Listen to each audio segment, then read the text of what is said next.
But yeah, she was a Latin teacher, and then during the pandemic, she started doing a coding course, and now works at the National Quantum Computing Centre. Yeah.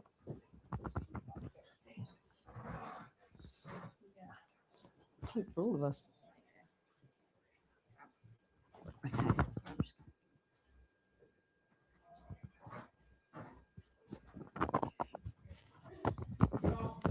Oh. All right, fine.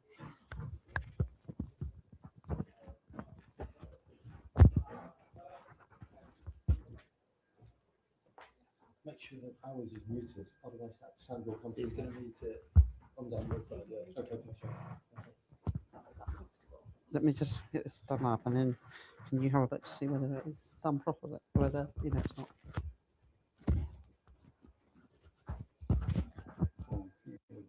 Thanks.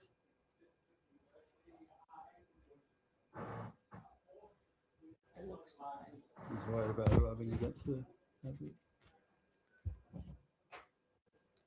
Fine. Yeah. Okay. Is that comfortable? Yeah. Yeah. Way down. I fall backwards. It's your fault. Right. Okay. Yeah. See you in a bit. Thanks.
Do you need to do this?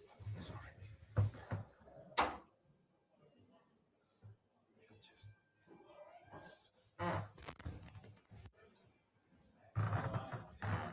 And the role of business in solving global problems and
history, even if it doesn't quite match her becoming first female Vice Chancellor of the UK. Rachel studied PPE at Oxford and obtained an MSc in economics from the London School of Economics before being elected to Parliament in 2010.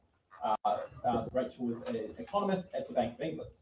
In her 2024 Mais Lecture, the Chancellor addressed, before she was the Chancellor addressed the question of economic growth in an age of insecurity. She laid out a blueprint for creating sustained cycle of business growth and the challenges of the global economy.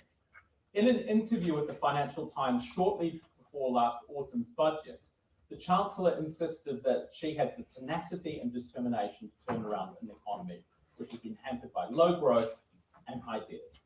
Evidence of this tenacity can be seen in her confession at once of spending Valentine's Day watching Newsnight special about the lessons from the Swedish banking crisis, which shows real commitment to the job. Today, the Chancellor will speak about an active and strategic state.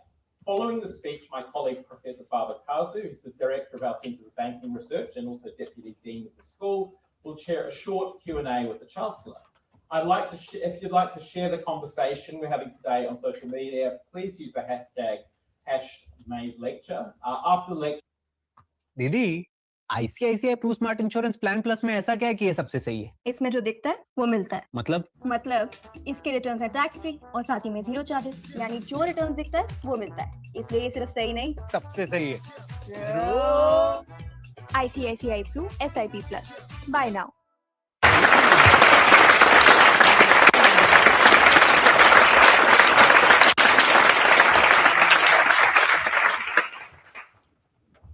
Thank you very much, Andre, for that introduction. And it's a privilege to be back at the Bayes Business School today.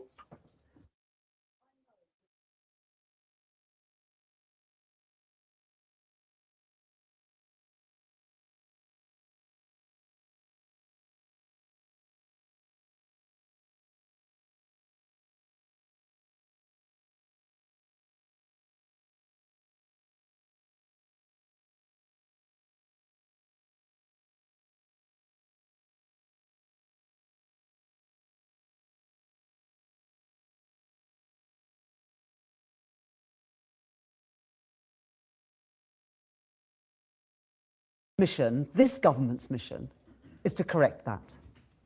From me as Chancellor, it requires 3 things. It requires responsibility to steward our public finances.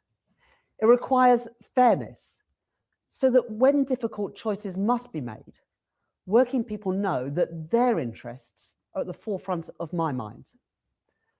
And it requires a plan to build prosperity, because our collective standard of living is determined not only by our success in keeping prices under control, but also by our ability to get incomes rising, expand opportunity, and build abundance where there is scarcity.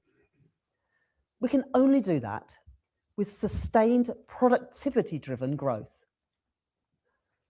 My argument is that growth today relies on an active and strategic state, working in partnership with business, to build prosperity that is secure and resilient in a fast-changing world. The object is to turn around our medium-run productivity performance and build an investment-led growth model for the UK.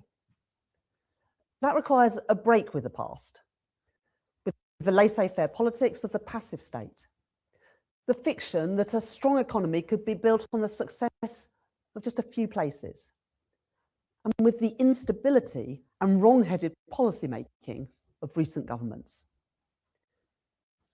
Since the summer of 2024, we've been doing things differently, through an active and a strategic state, delivering stability to create the strong foundations for businesses to plan and to invest, providing public investment to de-risk new opportunities, shape markets and crowd in private investment, and implementing reform to shape an economy that supports the creation of wealth, not its extraction.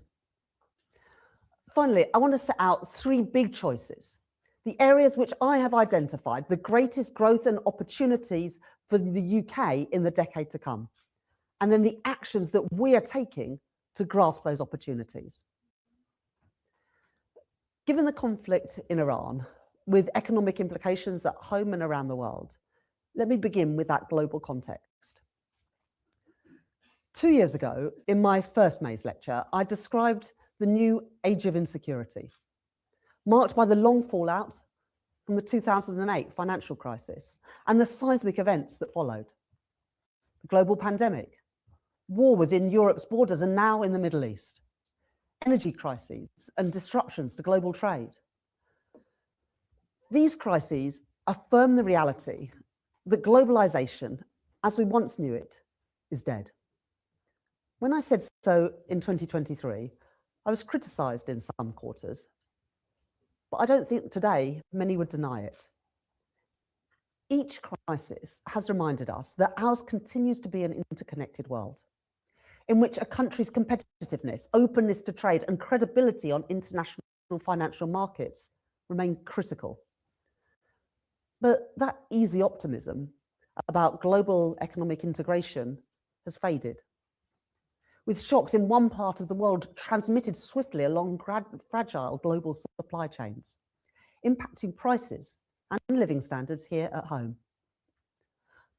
My conclusion was that we must build growth that is both secure and resilient.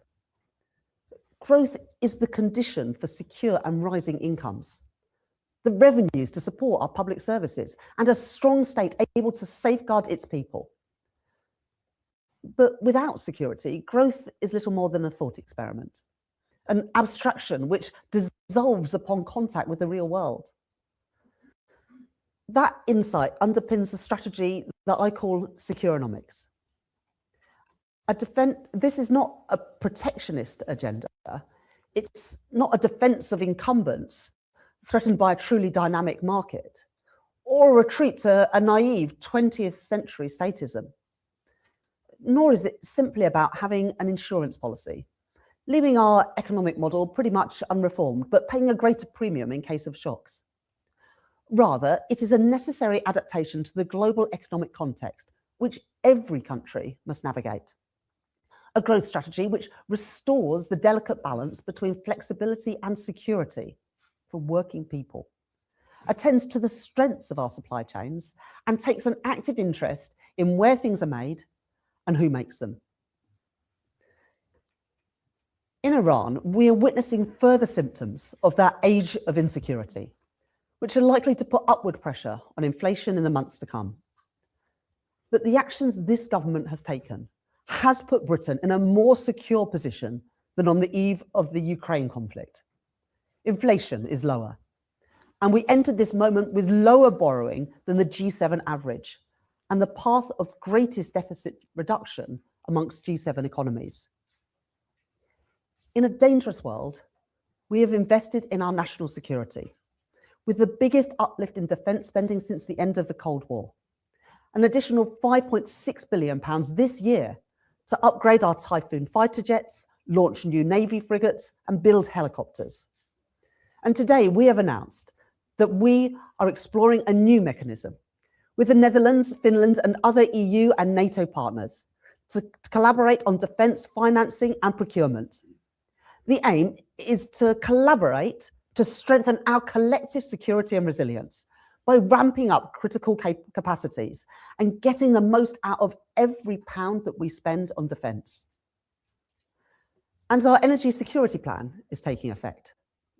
We've lifted the onshore wind ban, invested in offshore wind in the Celtic and North Sea, unlocked £90 billion in private investment in renewables, invested in a new era of nuclear power at Sizewell C and at Britain's first small modular reactors in Anglesey in Wales, and faced down opposition at every level to do so. And we're starting to see the results. The UK imported 17% less gas in 2025 than we did in 2021. Gas generation plays a reduced role in determining wholesale electricity prices. And our contracts for difference shield bill payers by smoothing price shocks for consumers. This week, the Energy Secretary announced further steps to strengthen energy security, including making plug-in solar panels available in the UK for the first time. And from next month, the energy price cap will be £117 on average lower, thanks to the action that I took at the budget. We are working with our partners to secure oil and gas and liquefied natural gas transit through the Strait of Hormuz, And it remains the case, the single best way to protect families and businesses from rising energy prices is a swift resolution to the conflict in the Middle East. We have intervened already to protect the most vulnerable households reliant on heating oil. And I remain in active contact with the Competition and Markets Authority to make sure that they have the necessary powers to crack down on any companies attempting to exploit this crisis for excessive profits, whether on road fuel, heating oil, or other essentials. I did not plan to deliver this speech in this context, but it affirms rather than challenges the philosophy that I outlined in opposition and which has guided me in government. In a more volatile world, there are always excuses to put off the hard work of reform. But we must focus on the causes as well as the symptoms of our vulnerabilities. So this is not a moment to prevaricate, not to retreat into comforting old orthodoxies, but to press ahead, to build secure, resilient growth, guided by an active and strategic state. This age of insecurity affects every country, every continent, every trading bloc. Each must adapt. But the task at hand is to build on our strengths, not just to mimic other countries.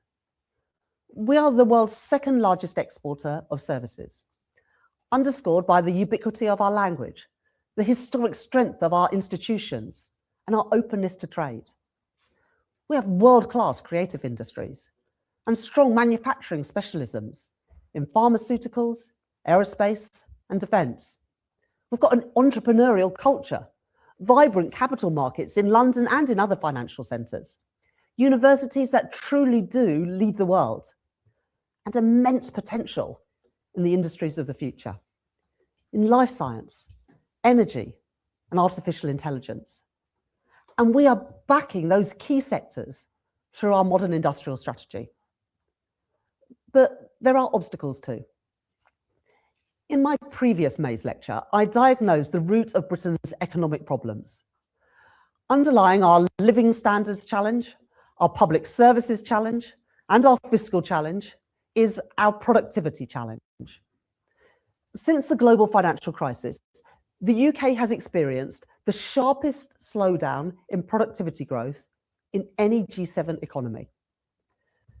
The major reason for that is our anemic levels of investment. Investment, intangible and tangible, is the essential input, giving workers the best tools to do their jobs, discovering and applying new ideas, and building the infrastructure on which our whole economy relies. For most of the last 3 decades. Hi, sorry. Hey, no, don't worry about it. How you doing? You okay? I got a few shots. Stop it.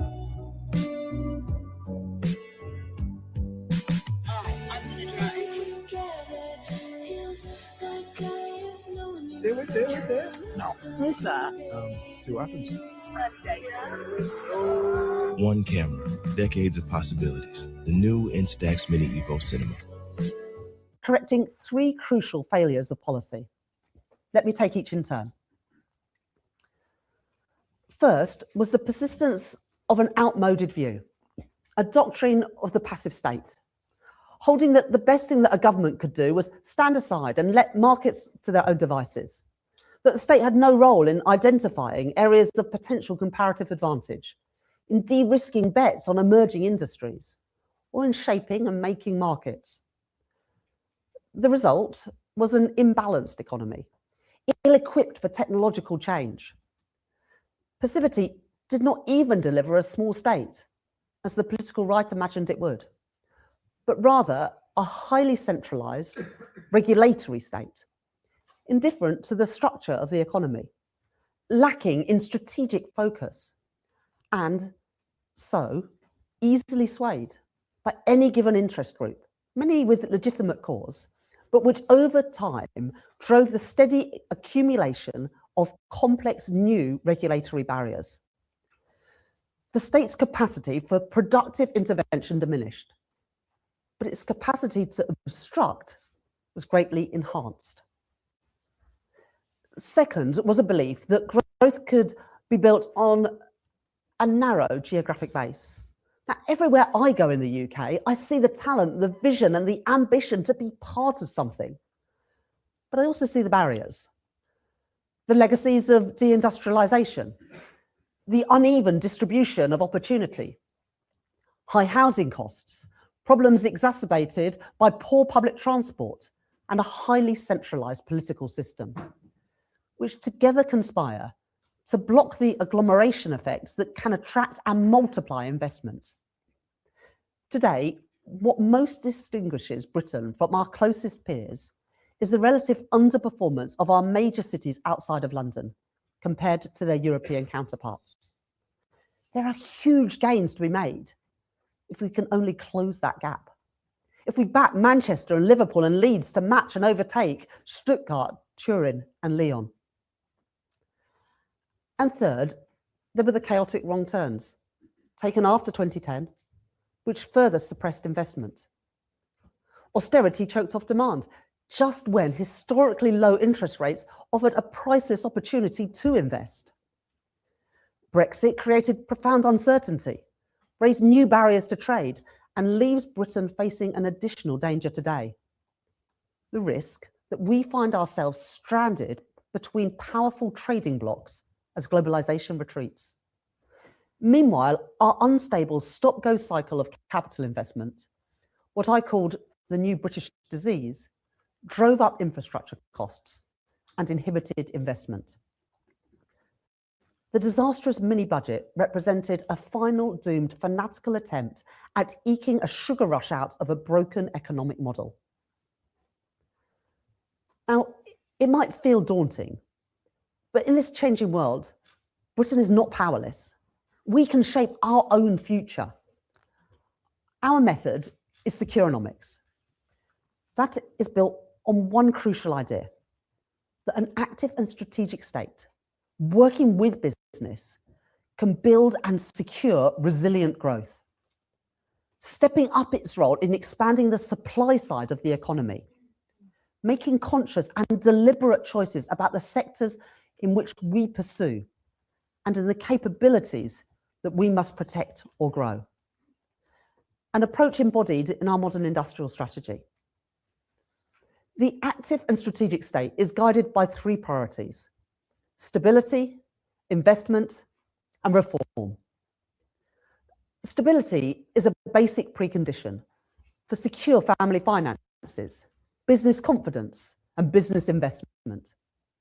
And so, in my first two budgets, I raised taxes to restore stability in the face of an inherited £22 billion black hole in the public finances, to provide a necessary cash injection for our schools and hospitals on the brink, and to give us the buffer to withstand shocks. Now, I know that these choices were not universally popular, and they do have their costs. But I don't believe that we would be in a stronger place today if we had entered this latest shock with higher inflation, higher interest rates, and higher borrowing, or with collapsing public services. I made those choices because they were necessary. I made those choices because they were fair. Because while it's right that we should all contribute, it is also right that those with the broadest shoulders pay the most, especially in an economy where over time, the returns on what some people own have frequently outstripped the wages others earn. And I made those choices too to support the work of economic reform, taxing wealth more, to shift the incentives within our tax system towards rewarding work, enterprise and investment, rather than the passive accumulation of wealth. We have paired stability with public investment. In my first budget, I changed the fiscal rules that we inherited so that government counts the financial benefits of investment and not just the costs, creating a framework through which I could increase public investment by more than £120 billion over the course of this Parliament, investing in housing, in data, in energy, in road and in rail, the essential building blocks of growth. and in targeted investments in our industrial strategy sectors. Unlocking private capital in partnership with business through UK export finance and our new National Wealth Fund. Alongside stability, alongside investment, an active and strategic state must advance reform.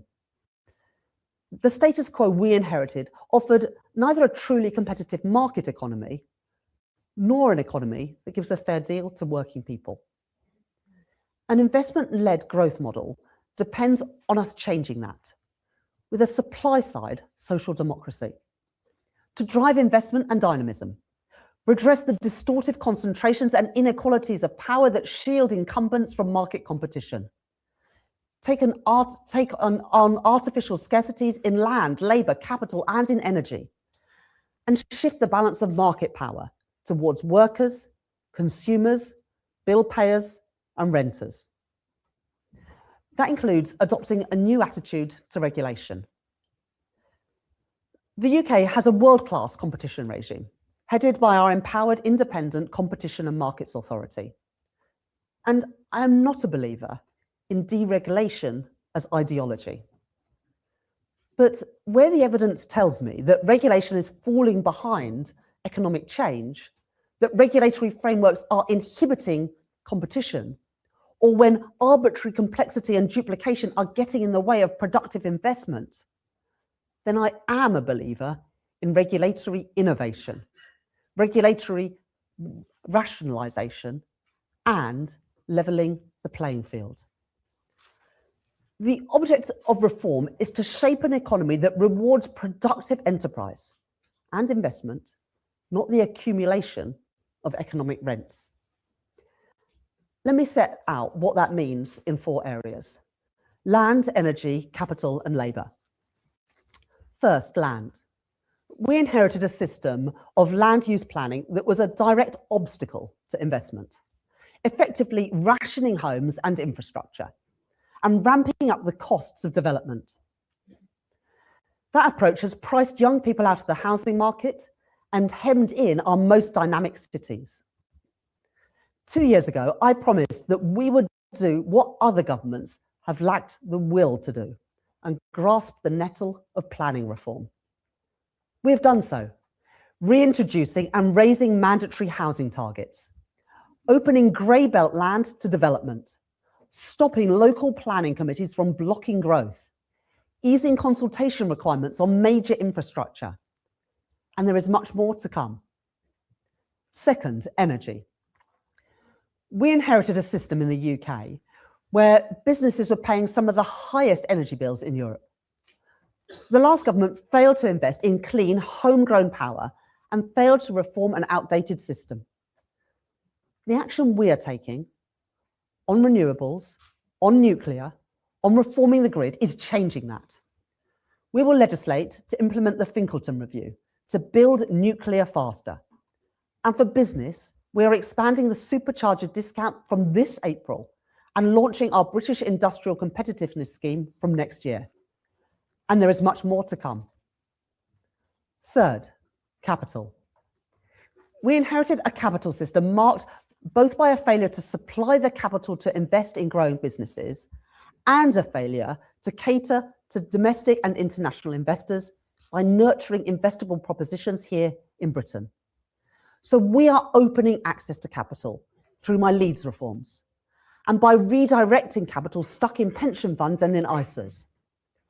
We are lifting the barriers that block startups and scale-ups from competing with incumbents for investment. Through our regulatory action plan, our reformed listing rules and a tax incentive overhaul.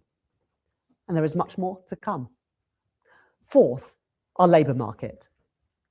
We inherited an economy that disincentivized employers from investing in capital, facilitating a low-wage, low-investment equilibrium. It made it riskier for workers to move jobs, yielding significant skills mismatches. And we made it harder for too many people to work at all. Our Employment Rights Act is about dignity, security and fairness for working people, creating a labour market with genuine two-way flexibility. And it is about rebalancing the incentives on employers. not to fire and rehire, but to retain and train. Work should always pay. And so we have increased the national living wage and reformed universal credit. But there's more to do. Youth unemployment of over 16% is far too high. And we will not leave a generation to languish without prospects. So we've made a record investment in training and in apprenticeship. As affordable as coffee or biscuits. Now with 0% GST, health insurance is more affordable than ever. Study at Youth Jobs Grant. And as we await the report of the Milburn Review this summer, there is more to come. By the end of this Parliament, we must have built a welfare system materially different from the one that we inherited, to support people, to find work, and to thrive in work. A secure and resilient economy cannot permit insecurity and in-work poverty. A high-skill economy cannot afford to neglect the health and education of its people. And a dynamic economy cannot tolerate deep inequalities of opportunity. We inherited an economy marked by those injustices and those inefficiencies. And we're changing it, strengthening human capital and restoring social justice. Because of my tax choices, made in my first budget, last June, I could allocate an additional £50 billion per year to our public services by the end of the spending review period. We're beginning to see the results. NHS waiting lists at their lowest level in 3 years. More than 500,000 kids and their parents benefiting from 30 hours of free childcare. And from next month, the 2-child limit will be gone for good, lifting almost 500,000 children out of poverty. Much done, much more to do. That is our plan: stability, investment, and reform. I won't pretend that the last 18 months haven't been without their challenges. There have been arguments that we had won on principle before the election about fiscal responsibility, growth, and careful prioritisation, which I have found must be fought and won over and over again to persuade people in practice. And I have experienced a government that justified impatience for change, and at the same time, the limits of what can be done and controlled from the centre. When it is businesses, workers, local leaders who innovate, create jobs and drive change. But I've also seen, close up, the real appetite in the private sector, in the public sector, in local government for real change.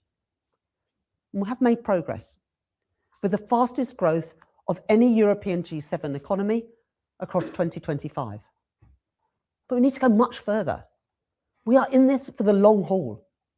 Embracing an active and strategic state means accepting government's responsibility for influencing the shape and the trajectory of future growth. So I am making 3 big choices on the greatest growth opportunities for Britain in the decade to come. The areas in which an outsized difference can be made by concerted government action. My first big choice is a direct response to the failures of the past.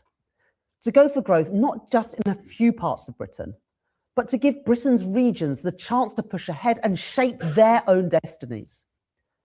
That is about fairness, about being a country where every citizen can achieve, succeed, and contribute to our national prosperity, no matter what their parents do, where they grow up, or where they choose to settle down. But it's also an economic imperative. In an unbalanced Britain, we all lose out. Our most dynamic areas constrained with high housing costs, while too many parts of Britain go with their potential untapped, lacking reliable transport connections, denied the agglomeration benefits that come with them, and struggling in turn to attract investment. I know that people are sceptical. They feel that they've heard it all before and had little to show for it. I've been a Leeds MP for 16 years. I get it. For decades, politicians have paid lip service to regional potential, making and then unmaking new institutions, new elected posts, new agencies, announcing new infrastructure projects with great fanfare, but they've lacked the will to give regional leaders the means to shape the destiny of their places and their people. We are doing things differently. First, by rooting our plans firmly in the realities of economic geography. I want every part of Britain to do well. A few cities shouldn't have the monopoly on good work, the wealth that comes with it, or the pride in their local place. All 4 nations and every region has something to contribute and a claim to a fair share in UK-wide prosperity. Each part of Britain can carve out its own niche in industries crucial to the UK's prosperity and security, drawing on the skills of their workforce, their existing industrial strengths, and the natural assets on which they are built. That's why we stepped in, to assure a future for shipbuilding in Belfast, car manufacturing in the West Midlands, and steel at Port Talbot and in Scunthorpe. And the Business Secretary will publish the government's steel strategy on Thursday to secure a long-term future for British-made steel. That is why our National Wealth Fund is investing in power in Orkney, in critical minerals in Cornwall, and in building a global clean energy supercluster in the north, spanning Northumberland, Teesside and Humberside. It is why we are investing too in the social infrastructure that binds our communities, to turn the tide on neighbourhood decline through our Pride in Place programme, and in the places that drive local prosperity through our Growth Mission Fund. We must be clear-eyed, however, about where the biggest growth rewards lie in today's world. In a modern service-based economy, dense, interconnected city regions are the fundamental geographic unit for attracting investment, stoking innovation, and sustained economic success. Too often in political debate, the concerns about political geography distract from the realities of economic geography, feeding the dangerous misconception that we must choose between our towns and our cities. I want brilliant, dedicated people in Wakefield, in Rochdale and Barnsley to succeed. They should not have to uproot themselves to do so. There is no reason why they cannot live close to home, a short commute from a good job, if we invest in the tram and the rail and the train infrastructures, and crowding new investment, new opportunities, new wealth, diffusing outwards from growing cities into their surrounding towns. There is another convenient political misconception that must be taken head on. That is that it is a zero-sum game, where opportunity, wealth and investment for one part of the country means another area must miss out. An overheating southeast and an underperforming north are 2 sides of the same coin, and we are all poorer for it. So we are backing London, our services superpower, with arrangements to strengthen and unlock housing development in the capital. And those details will be confirmed in the coming days. And to free our most dynamic cities to expand and raise up whole new communities. This week, we will launch the consultation on our next generation of new towns. At the centre of our plan for regional growth are 2 critical growth corridors, already home to world-leading research institutions and dynamic firms. First, we are backing the Oxford to Cambridge Growth Corridor to unleash the potential of our science and technology powerhouses and the towns and cities between them, investing £2.5 billion in East-West Rail, fast-tracking new reservoirs in Oxfordshire and Cambridgeshire, backing the expansion of Luton Airport, and providing over £500 million for transport in Oxford, housing in Cambridge, and in a new Cambridge Innovation Hub. We have already announced a consultation on a development corporation for Greater Cambridge, and I can today announce that we will consult on a development corporation for Greater Oxford too. I am doubling the government's initial £400 million commitment in Cambridge, making over £800 million available for upfront land acquisition and infrastructure to support these cities to grow. In both corridors, I want to see deals done quickly. But where landowners are intransigent or insist on unreasonable demands, we are ready to acquire land using compulsory powers either directly or by standing by local leaders. And I have asked the Housing Secretary to crack on with the work needed to deploy those powers in parallel, so no time is wasted. That's a crucial pillar in our plan for investment and growth. But alone, it is not sufficient.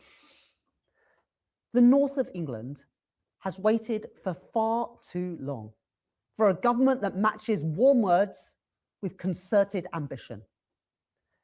We can bring the productivity of the city regions of Northern England just to the national average. And if we do that, the prize on offer is an economy £40 billion bigger.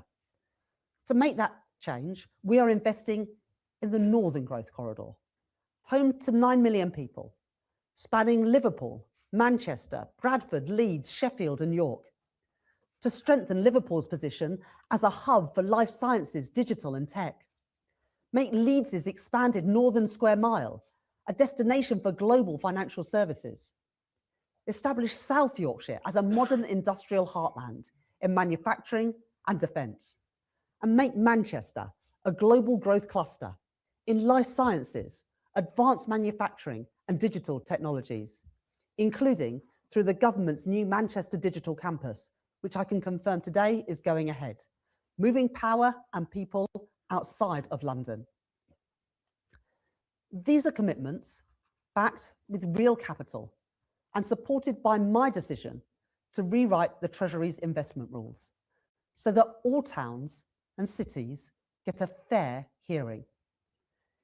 In July, I announced the biggest ever investment by a British government in transport links within our city regions. £15.6 billion for new trams, new train stations and new bus routes. Better linking Bury with Manchester, Washington with Newcastle and Sunderland, and Rotherham with Sheffield. And better connecting those cities with the Transpennine route upgrade. And our commitment to Northern Powerhouse Rail, the spine of the Northern Growth Corridor. Our new approach means genuine partnership with mayors and local leaders. But spending differently at the centre is not enough. It is no coincidence that Britain is one of the most politically centralised of advanced democracies and one of the most geographically unequal too. While local leaders are asked to plan for the long term, to be accountable for regional outcomes, the fiscal reward for local economic success flows straight to the Exchequer. We need to change that, to liberate our regions from stifling Whitehall orthodoxies. So I'm announcing today an innovative approach to public financing to address viability gaps that hold back growth projects in our cities. The new city investment funds will use an additional £2.3 billion of funding, focused on major city regions in the North and in the West Midlands, giving established regional leaders control over long-term self-sustaining capital.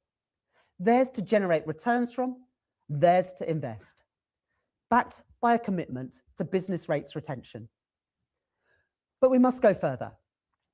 I can tell you today that I have asked my officials to work with mayors and businesses to develop a roadmap for future fiscal devolution to be published at this year's budget. This will set out plans to give regional leaders control of a share of some national taxes, which have for too long been allocated by central government. They will look at income tax alongside other taxes, with reforms initially targeted at those places that have the greatest capacity to deliver them and the greatest potential to benefit. Now, this is not about new taxes, and it's not about higher tax rates. I will not ask taxpayers to pay more. Reforms will be fiscally neutral, focused on sharing and retaining a portion of existing revenues, with the proceeds of growth benefiting the places that generated that growth, while managing volatile receipts for both local areas and the Exchequer. These reforms will represent a permanent transfer of power and resources, not another exercise in local ambition frustrated by central government control, with taxpayers able to see what is being delivered with their money and to hold local leaders to account for the results. What I am describing is a genuine break with the past, a generational opportunity for Britain's regions to make their own future. That brings me to my second big choice. Every day, our world's horizons are extended a little bit further by innovators, creators, and entrepreneurs. I want the builders of tomorrow's world to build that world here.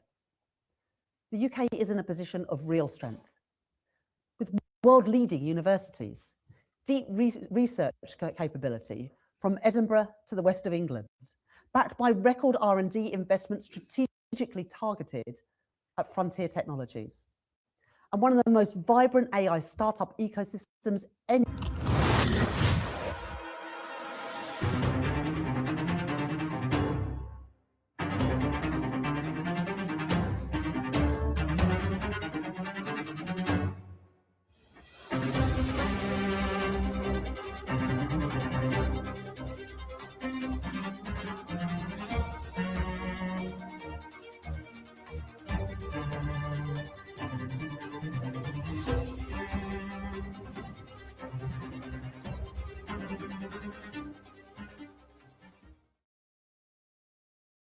the very method of invention, rewriting the rules of innovation and idea creation. Breakthrough technologies have always emerged where innovative businesses and entrepreneurial government have worked together, from the internet to semiconductors to biotechnology. That principle of partnership between private enterprise and an active strategic state must guide us today, to ensure the growth and productivity gains from new technology are realised in the UK to the benefit of working people. I understand people's anxieties about the implication of these technologies. But the choice is this. We can bury our heads in the sand and leave it to other countries whose values may differ from ours to shape and to own this technology. We can leave it to the market alone and let the balance of risk and reward be determined by a super wealthy few. Or we can chart our own path, where an active and strategic state protects British interests through AI sovereignty, with absolute clarity about where growth will come from and who will benefit, harnessing and shaping new technology in our common interest. I want to be absolutely clear about what our strategy is. First, to build sufficient compute to protect our interests and avoid excessive dependencies on others. Second, to establish our foothold and compete fiercely in the areas where we have real strengths, such as AI applications, AI chip designs, cybersecurity. Third, to maximize the value added by AI to the wider economy and the public sector through accelerated adoption. And fourth, and most importantly, to equip working people with the tools that they need to maximize the rewards and minimize the risks. So first on compute. Here, our focus has been to ensure that the UK has sufficient data center capacity to protect sensitive data, ensure resilience from global shocks, and support domestic adoption. But data centers are not an end in themselves. What matters more is that we identify and pursue those parts of the supply chain where we can win the global race, marrying a clear-eyed assessment of our competitive advantage with precise analysis of where sovereign capabilities can give us in Britain maximum leverage. So second, competing where we can win. The object is a competitive world is that we can't own the whole stack any more than we could isolate ourselves from global technological advances. But my starting point is that as AI becomes fundamental to our economies, a thriving domestic AI sector is a critical part of our national resilience.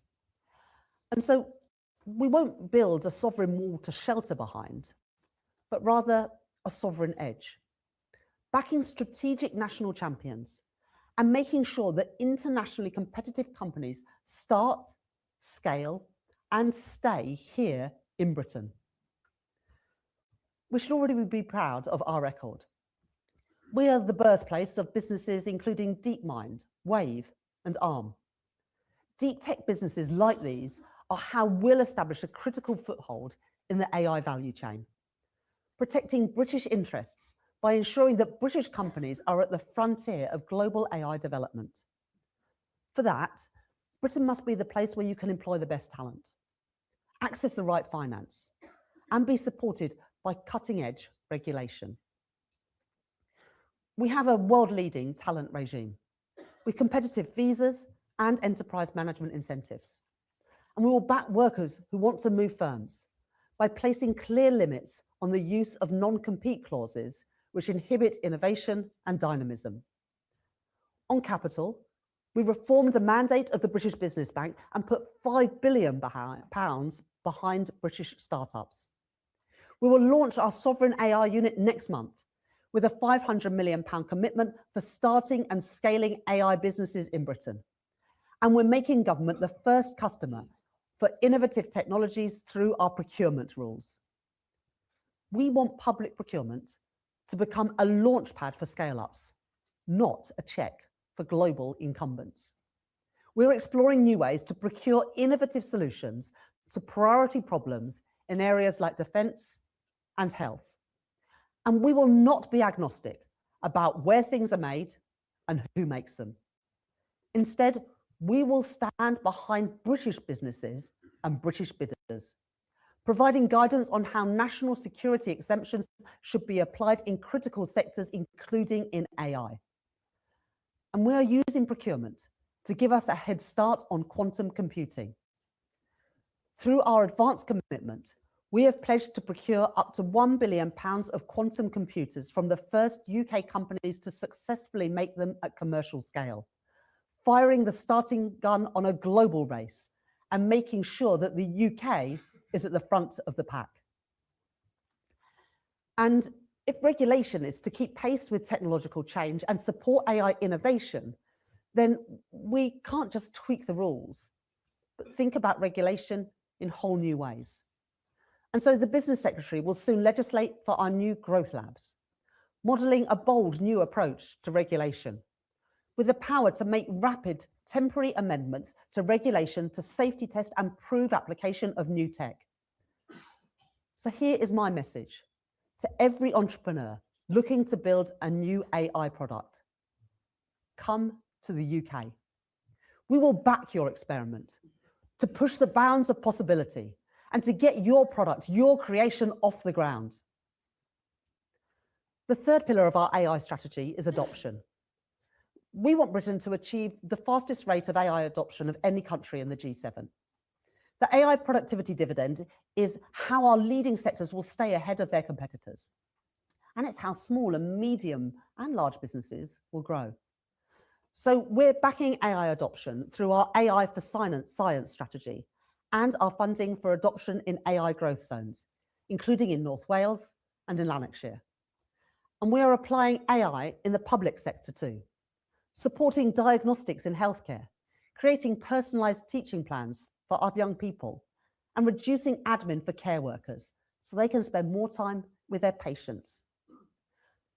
Later this year, I will convene business leaders for an AI adoption summit, bringing together leading tech firms with companies ready to adopt and scale AI to grow their own businesses.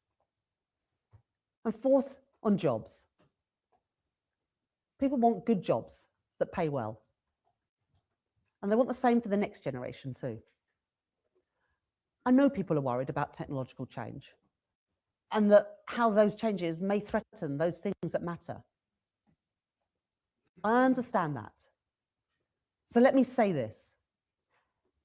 Every part of our strategy on AI is aimed at ensuring that our people have a share in the prosperity that AI can create through new and better jobs, through better, more personalised public services. To achieve that, we must equip people with the skills that are right for them and across the whole of Britain to navigate and succeed in this transition, whether they work in a job that will be changed by technology. Big dreams start small. From getting your domain to creating your website, email and online security, we've got you covered. You don't need to be a tech expert. You just need a starting point. Your brand starts here with GoDaddy. We've announced our ambition to upskill as many as 10 million workers through our AI Skills Boost campaign, committing £27 million to help employers fill or create tech jobs. And it's why we've launched AI scholarships at our universities. And I can today announce that, building on the example of the AI Security Institute, we are setting up a new AI Economics Institute. That institute will draw on world-leading expertise to closely monitor the impact of AI on our productivity and on our labour markets. That institute will support us as our economy changes to act swiftly and appropriately to make sure that working people are made better off, not losing out from this transition. There will be bumps in the road as we navigate these changes, but leadership is not waiting for perfect certainty. It's about facing the risks openly, building the right safeguards, and moving forwards with confidence. With the technologies of the future invented, built, and deployed here in Britain, and working people across our country reaping the benefits. Let me turn now to the final of my big choices. In this age of insecurity, the economic, political, and military strength of our country will rest on strategic alliances. Fleet-footed and pragmatic, where our priorities align around particular issues, and building the deepest partnerships where common interests, common values, and economic gravity align. Our fate as a country is inescapably bound with that of Europe. That is true because of our shared history and our shared values, the friendships and common culture that extend across borders and endure over time. And it is true because of our common interests on trade, on economic security, and our collective security against Russian aggression. We must continue to work together, given the ever greater premium on solidarity and collective effort in our defence relationship. I welcome the steps that we've taken so far, and we will look carefully at any option to allow our participation in the EU's efforts to make a £90 billion loan to Ukraine. Economic resilience in an uncertain world cannot be about turning inwards. Resilience comes from the diversity as well as the proximity of our supply chains and the common values which support our trading relationships. This government is already making significant progress on our relationship with the European Union, on agri-food, electricity, emissions trading, and Erasmus. But Brexit did deep damage. Recent independent studies indicate its GDP impact could be as much as 8%. It has meant higher costs for businesses and therefore higher costs in our shops. It's meant shrinking markets for UK exporters and our strategic industries exposed as protectionist barriers rise worldwide. Deals with India, the United States and other allies are extremely welcome and beneficial. But no trade deal with any individual nation can outweigh the importance of our relationship to a bloc with which we share a land border, with which our supply chains are closely intertwined, and that accounts for almost half of our trade. There is also a strategic imperative for deeper integration between the UK and the EU in our shared need for greater economic resilience. So my choice, the choice of this government, is not to turn back the clock, but to look forwards to a new and stable future relationship. As the Prime Minister has said, where it is in our national interest to align with EU regulation, we should be prepared to do so, including in further areas of the single market. The principles we apply when we judge our national interest are crucial. So let me tell you exactly what they are. First, that a decision to align should mean higher growth and investment, more jobs and consumer benefits for the long term. Second, that the future direction of policy should be sufficiently stable and compatible in terms of values and objectives. And third, that the UK's economic and national security and resilience should be preserved or enhanced. When those principles are satisfied, alignment should be forward-looking and durable, providing the certainty that businesses on both sides need to invest and grow. Now, there are areas in which regulatory autonomy may be necessary for sectors with unique characteristics or strategic importance for the UK. But that should be the exception, not the norm. To get this right, we must work more closely with businesses, both here and across Europe. But when the economic gains exceed the costs, the trade-off is worth making. The prize is considerable. Costs of doing business reduced for UK and EU companies. New opportunities to export to each other's markets. New experience for travel for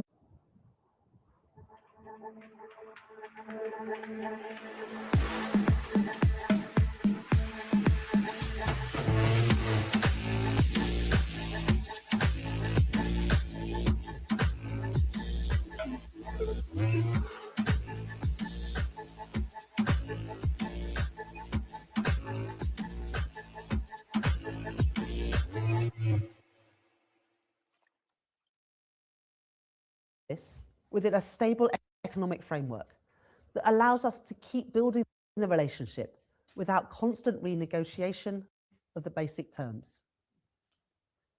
And let me say this directly to our friends and allies in Europe. This government believes that a deeper relationship is in the interest of the whole of Europe. We bring real strengths to that partnership. Our science base, our deep and liquid capital markets, our capabilities in defence and security, our research institutions and our universities. These can be sources of collective European strength.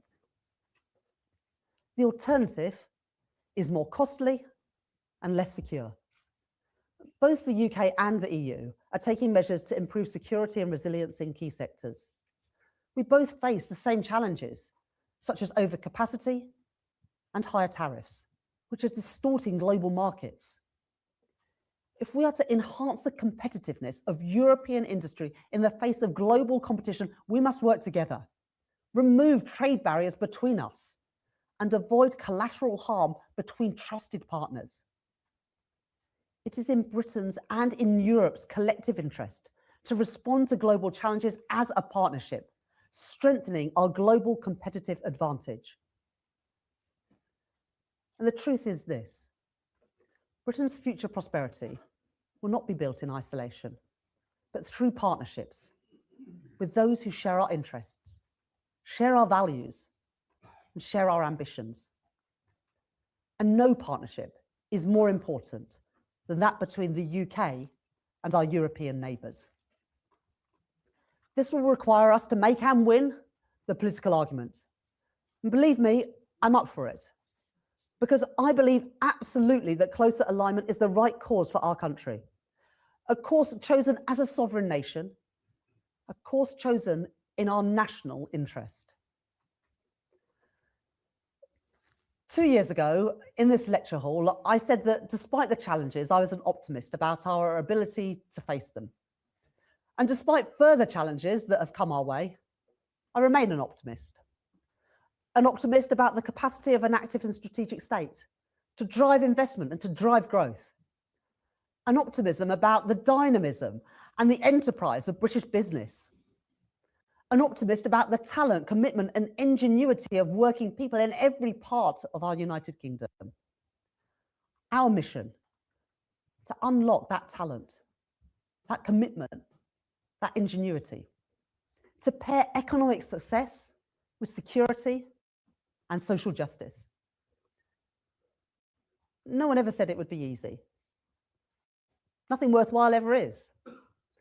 And while I have heard plenty of criticisms of this government's policies, what I have yet to hear is a credible or compelling alternative plan.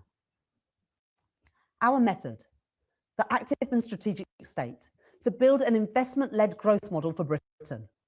And our plan, stability, investment and reform, to make Britain the place where the industries of the future are created, where the technologies of the future are developed, and where the jobs of the future are secured, all built on the foundation of economic security. That is our mission, our plan, and our method. From investment, growth. From growth, national renewal. Thank you very much.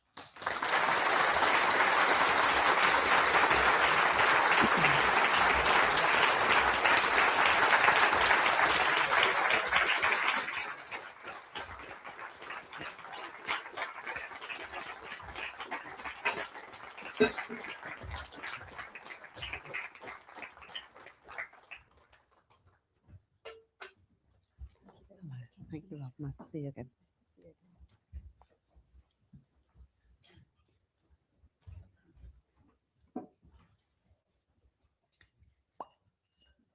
Thank you very much, Chancellor, for this inspiring and forward-looking speech.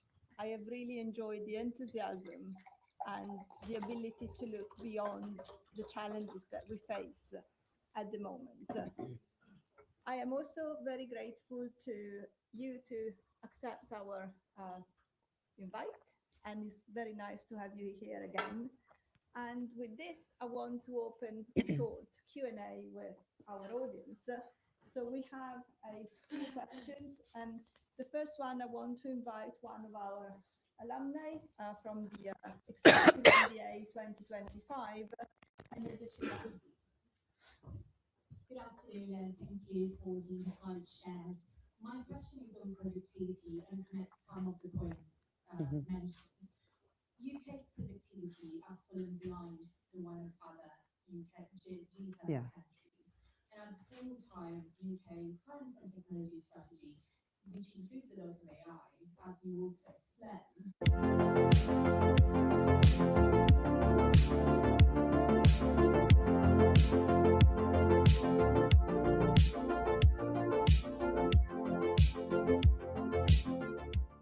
I believe that at its roots, our poor productivity performance is because of our poor investment performance over many decades, because it's the capital stock that is going to impact how productive you can be. And if you haven't invested in that over time, it is not there to give workers the tools that they need to be productive in the workplace. And for the last 30 years, we've been at the bottom or close to the bottom of the G7 league table of public and private investment as a share of GDP. And that is why I'm really clear that a growth model for Britain has to be an investment-led model of growth, because it's an investment that leads to productivity, and productivity that delivers growth and the rising living standards and the better public services that bring. Now, we're already beginning to turn that around. In the first 18 months of this government, we were in the top half of the G7 league table with investment as a share of GDP. We haven't been in that place for an awfully long time, but we have to keep that momentum going, unlock private investment, pair it with public investment through the National Wealth Fund, through the British Business Bank. But you're absolutely right that AI, innovation, these new technologies have got to be a driving force for growth. It's why in the spending review last year, I invested a record amount in R&D because that is the building blocks of the future investments and the future productivity growth that we need to see. But all of these things have to be sustained. A stop-go policy of investment and then austerity is not going to work. We have to sustain the public and private investment, give confidence to businesses to invest, but pair it as well with a public investment that I have unlocked, this government have unlocked by counting the benefits of investment, not just the costs for the first time. Thank you. Our second question is from a colleague here at Base Business School, Professor Anil Kaswan. Hello, Chancellor. Yesterday, the Chancellor of the University of Cambridge said the student loan system is broken. What are you going to do to fix it? Well, thank you very much for that question. When we came into government, an awful lot was broken. We had NHS waiting lists of close to 8 million. We had a prison service that was full to bursting point. We had a special educational needs system in our schools, which was not properly funded and was not delivering. I mean, I could go on. We had loads of projects that weren't properly funded, and we had a defence budget that did not meet the needs that we faced in an increasingly uncertain world. So yes, the student loan system is broken, but if we try to fix everything straight away, everything will fall over, because we also have precarious public finances, and that has also been thrown into stark relief the last few weeks since the conflict in the Middle East erupted. So we are reintroducing the maintenance grant for the poorest students going to universities. We are also investing heavily in further education and apprenticeship, because the majority of young people don't go to university. And actually, when I give those statistics about young people not in education, employment and training, they don't tend to be the graduates. They tend to be the kids that don't go to university. The majority of kids who I went to school with, the majority of kids in my constituency don't get the chance to go to university. So yes, the student loan system is broken, but what's more broken is the fact that we have got 1 in 6 kids not in education, employment or training. So yes, we want to fix it. Yes, we want to make improvements, but is it front of the queue? No, it's not. Because we've got to get those hospital waiting lists down. We've got to lift kids out of poverty so they get the chance in the first place, and we've got to uplift our defence spending. And politics is about priorities. I'm not denying that there's a problem. I'm not blind to that. But what I do say is there has to be some patience. We can't fix everything straight away. And if you say to me, you shouldn't have done child poverty and you should have reformed the student loan system, I just strongly disagree with that.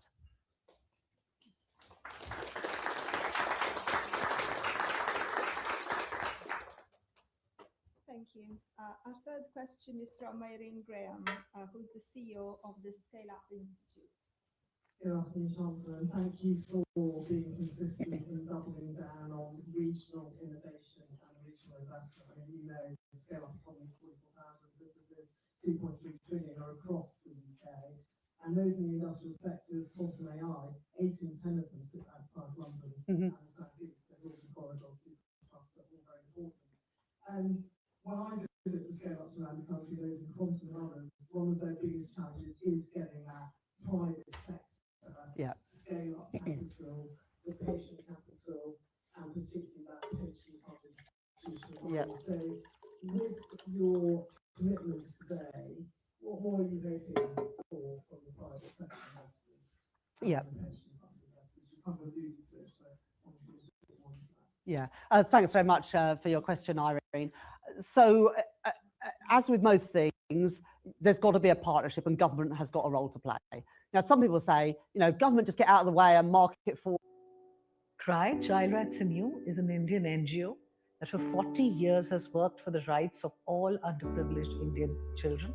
CRY is adopting strategies like ensuring that the children and their parents find education as important, ensure that they are equipped with a set of life skills and other skills like digital skills so that they stay in school and they are able to go and move towards a different future.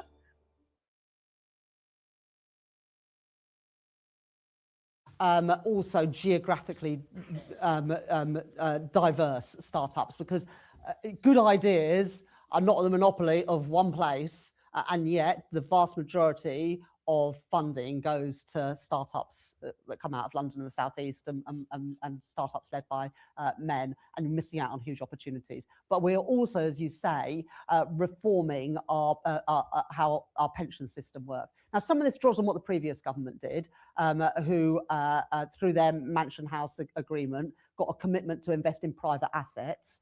But that agreement didn't include anything specific around UK assets.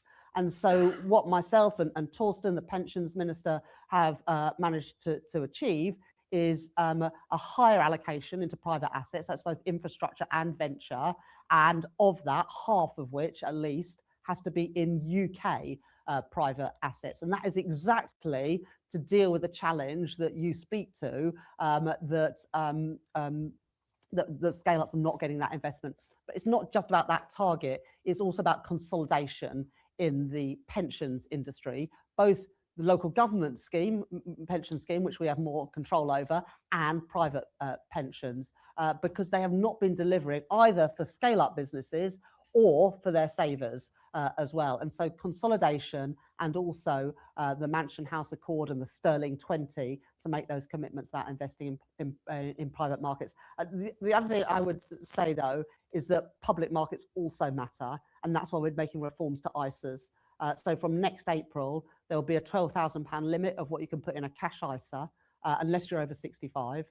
And the residual, if you're able to save 20,000 a year, has to be in stocks and shares ISA. And that as well is about reinvigorating our public markets. London Stock Exchange has had a good year or so, but we want to see that continue. As well, we've also done things like getting rid of stamp duty on shares for the first 3 years after you list in the UK, to make the UK a more attractive place for businesses to stay. So that's why I talk about that journey from startup to scale up to staying in Britain. Thank you. We are going to turn to some questions from the media now. We have Sam Fleming from the Financial Times. Thanks very much, Sam from the FT. Two questions, if I could. The first one is on fiscal policy. We've seen greater volatility in geopolitics recently in the wake of the oil shock. We referred to that just now, which partly reflects the view the UK is more fiscally vulnerable to its counterparts.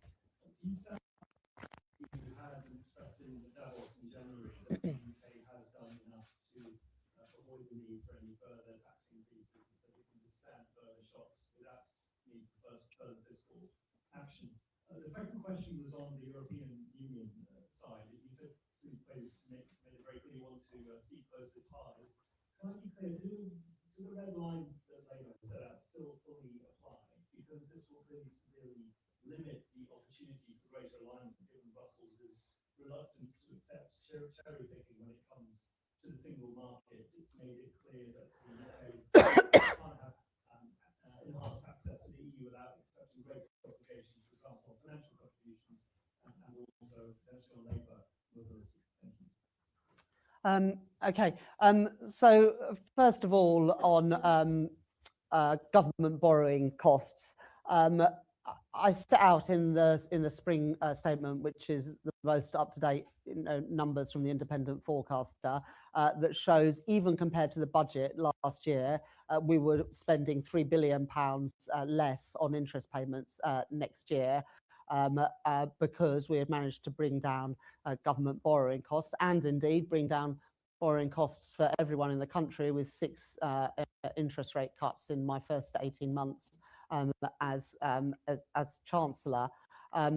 In addition, for the first time since 2019, our budget deficit was less than 5% of GDP. It fell from, I think, 5.3 to 4.2% in a year, and then is expected to fall in every year of the forecast. And in fact, the IMF have confirmed that we've got the fastest rate of fiscal consolidation of any G7 economy, and we're meeting the fiscal rules with more headroom than the doubling that I managed to achieve in the autumn budget against both the stability rule and the investment rule. Now, it is absolutely the case that in the last 3 weeks, borrowing costs have increased, not just for the UK, but for countries around the world. And, you know, I am mindful of the impact that that will have, not just on the government finances, but on family finances and business finances as well. But I would say that we are in a much stronger position than we were in 18 months ago to withstand something like this. 18 months ago, we had a budget deficit of more than 5% of GDP. There had not been a spending review for years, and so the numbers just didn't add. Hostinger की cell में सिर्फ एक click में बड़ी शुरुआत करें। केवल 199 रुपए प्रति माह में वर्डप्रेस के लिए मैनेज होस्टिंग पाए और इसे दुनिया के पहले एआई एजेंट के साथ रन करें। अब स्ट्रीमिंग सब्सक्रिप्शन की 1/4 से भी कम कीमत में अपनी वर्डप्रेस साइट बनाएं, इसे एआई के साथ मैनेज करें और मुफ्त डोमेन, मुफ्त एक्स्ट्रा महीने, मुफ्त मेल बॉक्स और 24 घंटे सपोर्ट पाए। 30 दिन के लिए बिना रिस्क के ट्राई करें। होस्टिंगर के साथ ऑनलाइन आने वाले 40 लाख से अधिक लोगों को ज्वाइन करें। होस्टिंगर की वर्डप्रेस के लिए एआई संचालित होस्टिंग के साथ एक दिन को पहले दिन में बदले। but inflation as well is on a downward path in the UK because of the decisions that I took in the budget. So I am confident that we have got our country into a much better place. But anybody who thinks that this is the moment to change course, I just say to them that be very careful about what you are doing and what you are advocating, because we are in a stronger position now because of the fiscal rules, because of the fiscal prudence, which means when a shock comes along, we're better placed to navigate it than we would have been otherwise. And so while people say that I don't agree with all of my decisions, I don't see anyone saying that they have a better plan for managing the economy, managing the public finances, and putting us back on a stable footing. In terms of your question about Europe, we will not be rejoining the single market, the customs union, or bringing back free movement of labour. We were very clear about that in our manifesto, and as with our fiscal rules, which we committed to in the manifesto, we're not going to be breaking our commitments on this either. But if you look at the negotiations we had with the EU last year on SPS, on emissions trading, on electricity trading, it is clear that we have managed to secure for Britain a bespoke deal, and we want to build on that deal, and that is exactly what we're doing. Thanks, Sam. Then we have Philip Aldrich from Bloomberg. Yes, thanks, Chancellor. You mentioned that you have great pride in the fact that you're Chancellor overseeing the biggest increase in defence spending in a long time. This deal, procurement deal, announced today. But there is a target, an ambition of 3% GDP in this Parliament, and I wondered if, obviously, that's being extraordinarily urgent at the moment. I wondered if you've got any way of explaining how you're going to get this extra 14 billion potentially needed to get would-be creative financing, spending cuts, that kind of thing. And on closer EU alignment, do you have any idea of the timescale for sort of all the stepping stones for this progress towards closer alignment with the EU? First of all, just on the first part of your question, Phil, if you don't mind, I will just correct you, because the commitment that both Labour and Conservative made at the last election was to get to 2.5% in this Parliament, and the commitment around 3% was for the next Parliament. Now, the Conservatives said they would get to 2.5% by the end of this Parliament, but we are going to get there by April next year. And the commitment to 3% is for the next Parliament. No, it wasn't. It's for the next Parliament, Phil. And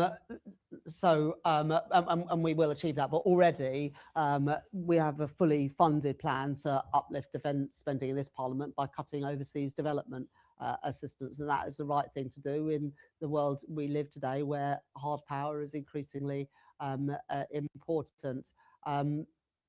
Then on the second part, and today I've just announced that along with Finland and the Netherlands, we are committing to explore joint procurement, stockpiling, and also lending facilities to help countries uplift their defence spending and also get better value for money. And we're in discussion with other EU and NATO countries about joining that group. That's something I've been working on over the last few months with finance ministers and defence ministries across Europe and across NATO, and something that I believe will lead to better value for money for defence spending, as well as more financial power for defence spending, and also for the defence industry to raise finance as well. In terms of progress on the EU relationship, but we've already made good progress. We are back in Erasmus, which is great for young people who want to have those opportunities to study overseas. But also we have made agreements on SPS, on electricity and energy trading, and we're looking forward to bring forward a ambitious youth mobility scheme. The things I spoke about today are building on that, and I think you also heard in my speech me directly appealing to European countries, EU countries as well, that this is in our mutual interest in the world that we live in today, whether it's economic security or national security. Our futures are intertwined, and closer alignment and closer trading will be benefit to all of our countries. Thank you. Jessica Gupta from CNBC. Good afternoon, Chancellor. Really good to hear from CNBC. I know you discussed the state of public finances and borrowing costs despite the Middle East war, but just to push on that a little bit, because we have As affordable as coffee or biscuits? Now with 0% GST, health insurance is more affordable than ever. you into either hiking taxes, spending cuts, or even more borrowing. And secondly, on the EU single market access, though you've ruled out rejoining the customs union single market, what is the length of your ambition here when it comes to the EU single market? Are there any specific access to markets that you're targeting? Because a lot of the economists that I've spoken to have said that the ambition so far, whether it is the agricultural deal or the mobility scheme, it's not going to translate into sufficient growth that the UK needs. Well, on the first part of the question as well, I set out in my first budget the fiscal rules that this government will adhere to. And every fiscal event or every forecast, people have questioned whether we would be able to live within that framework. And every time I have delivered within that framework. I've delivered a spending review in that framework. I doubled the headroom against the fiscal rules within that framework. And at the most recent forecast, just 3 weeks ago, we increased the headroom against both of the fiscal rules that we set. Now, yes, there's been volatility in financial markets the last few weeks. Britain is not unique in that. Every country has seen its borrowing costs increase as traders are concerned around the impact of the conflict in the Middle East on energy prices that will in turn push up inflation, which in turn could push up interest rates.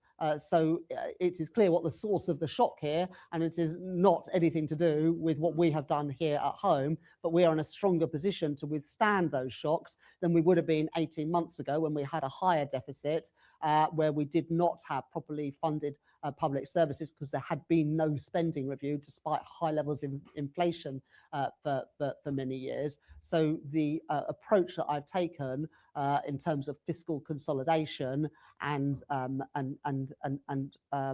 building that headroom means that we are in a stronger position than we were to withstand those shocks. In terms of the EU, it's not. I don't think it is right to say that what we have already agreed will not have an impact on growth.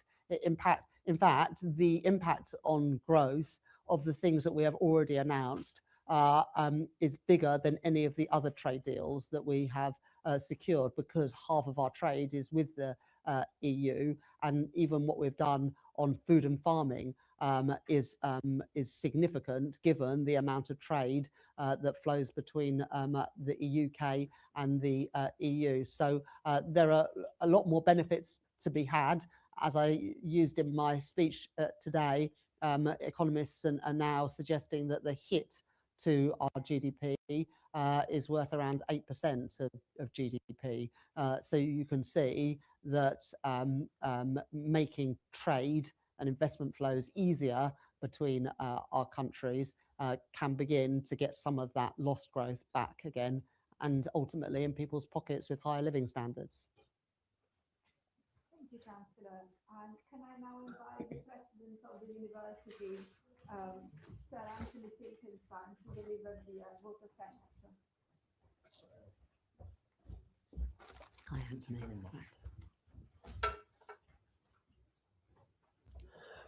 Chancellor, thank you very much indeed on behalf of everyone here today.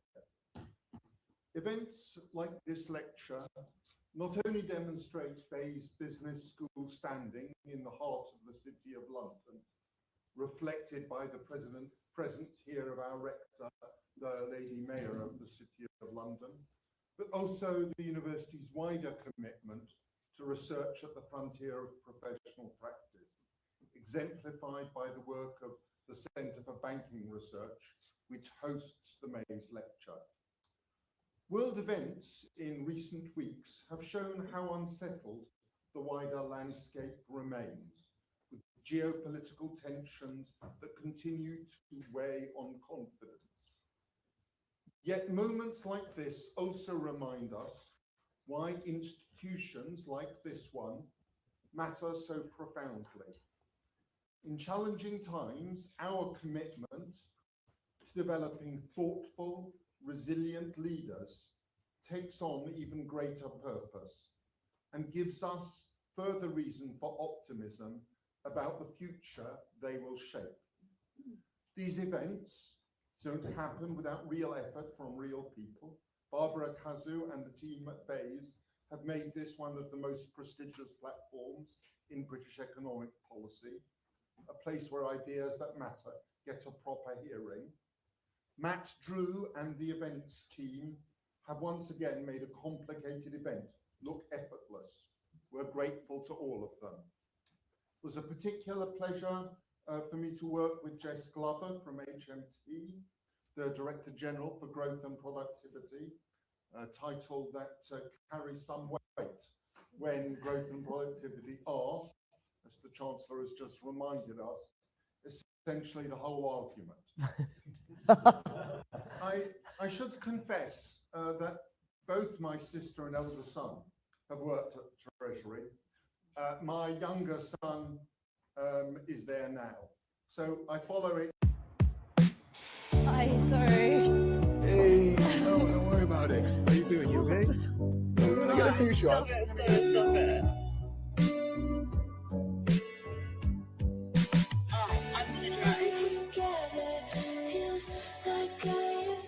Stay right there. No. Who's that? See what happens. Oh. One camera, decades of possibilities. The new Instax Mini Evo Cinema. Itself. When you developed the first Mais Lecture 2 years ago, you were setting out a framework, Securonomics, very much welcomed, the active strategic state, the foundations on which a serious growth agenda could be built. Today, you've had what I think is the harder task of showing how that framework becomes a realizable program, how intention becomes institutionalized, how strategy becomes something that actually changes the incentives facing businesses deciding where to invest. And above all, the task of securing the collective political determination to achieve what is necessary. The national interest principles set out today are an example of a series of attempts at that. The argument that closer alignment with our nearest neighbours and largest trading partners is not a political retreat, but in fact an economic necessity, is one this audience understands instinctively. It is, of course, good to see the other two vertices of the Golden Triangle receive some support. I thought that was funnier than it turns out. Diagnosis is relatively easy. The UK has no shortage of elegant diagnoses of its growth problems. The theory of change is where the real intellectual work lies. We are, after all, collectively party to a long British tradition of diagnosing our productivity challenge with great sophistication and then moving on to the next diagnosis. The Chancellor is clearly aware of that tradition. Today, she has made a serious case that this time it is different. This room will test that case as it should. That's what the Mais Lecture is for. Thank you, Chancellor, for your excellent lecture, for the honour of hosting you, and for the public service that your work entails. Thank you. Thank you. Thank you very much. Thank you. Thanks for allowing me to make this lecture today. All right. Thank you. Thank you. Thanks, Barbara. Thank you.